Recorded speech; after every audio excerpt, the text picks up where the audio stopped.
An immigration bill that adds billions in spending with the promise down the road it'll make up for it in savings. If that sounds a whole lot like the health care law pitch, well, save it. Because to hear Katie Pavlich tell it, the problem is the spending behind it, all of it, and no one seems to ever get a handle on any of it. Joining Katie, we have Scottie and Hughes and Richard Benjamin. So, Katie, your fear is we just dig a deeper hole.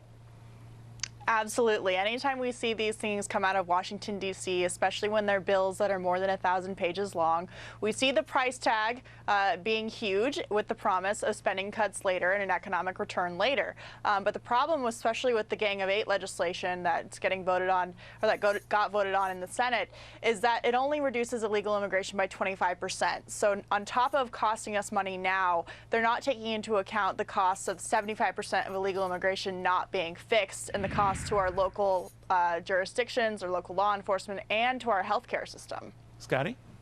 Well, it's real simple. And the Republicans are caving on this issue basically because they don't have the guts to stand up and do what's right. They believe, just like the Democrats, that they can sit there and buy votes. And this is the same policy that the Democrats have been doing for decades. And all of a sudden, the Republicans think that by appealing to these demographics, by giving them these type of votes, that they're going to be able to get those votes persuaded to the Republican side. I think they need a reality check, Neil. You know, there is a commonality to this, though, Richard, and that is that to sell what looks like a very pricey program for whatever its merits, the notion that its savings are going to outstrip those costs. That was a pitch I heard on the health care bill that became law, and the same now I'm hearing on this immigration reform bill that stands to become law. Going to immigration strictly, it's completely plausible that it'll save money in the long term because we need consumers. It's plausible that I'll be thin like you in the long term. Well, it's plausible, but you know. Of course, it's likely. I mean, Fox isn't giving you beer on its break. But yes, it is. But I digress. Continue. It's plausible because we need consumers, we need employers, we need employees. People think that we're doing immigration reform on behalf of Mexican migrants. We're doing it on behalf of ourselves.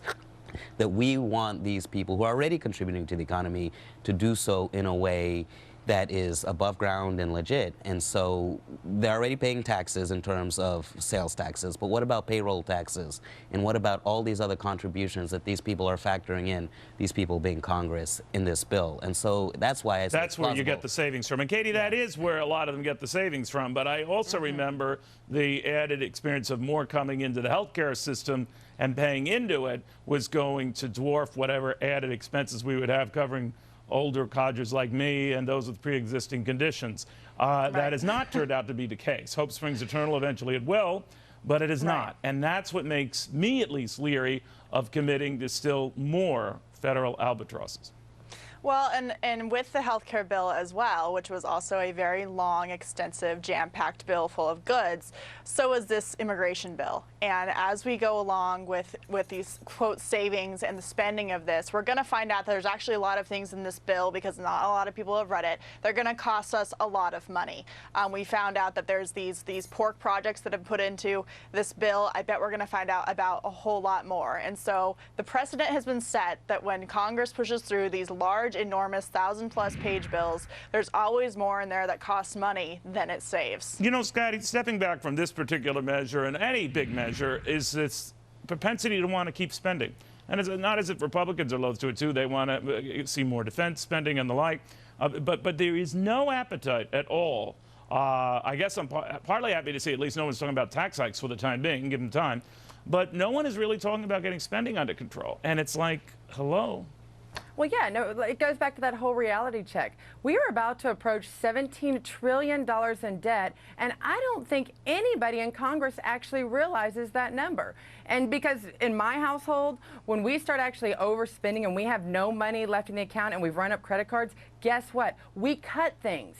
And what's happening with this Congress is they're cutting things like financial tuition assistance to our soldiers. They're cutting our military. They're cutting programs that actually advance America, while instead putting in programs that in reality we're not making the tough bankrupt. decisions. Now, you argue we've made too many of these tough spending decisions and hurt too much, right? We could make more tough decisions. By the way, the Heritage Foundation did a study saying that immigrants would cost our healthcare system. That's been discredited. I don't understand what they're saying when they're saying that it'll cost our healthcare system more. Well, it's always they're- he said, she said with these numbers. I guess the bigger point is, Yeah. are you surprised in this environment when we have a slowing economy and everything else? Now, some are blaming on tax hikes. There's no desire to just address our underlying ills that I think lead to slowdown. That is a bloated government that no one wants to unbloat.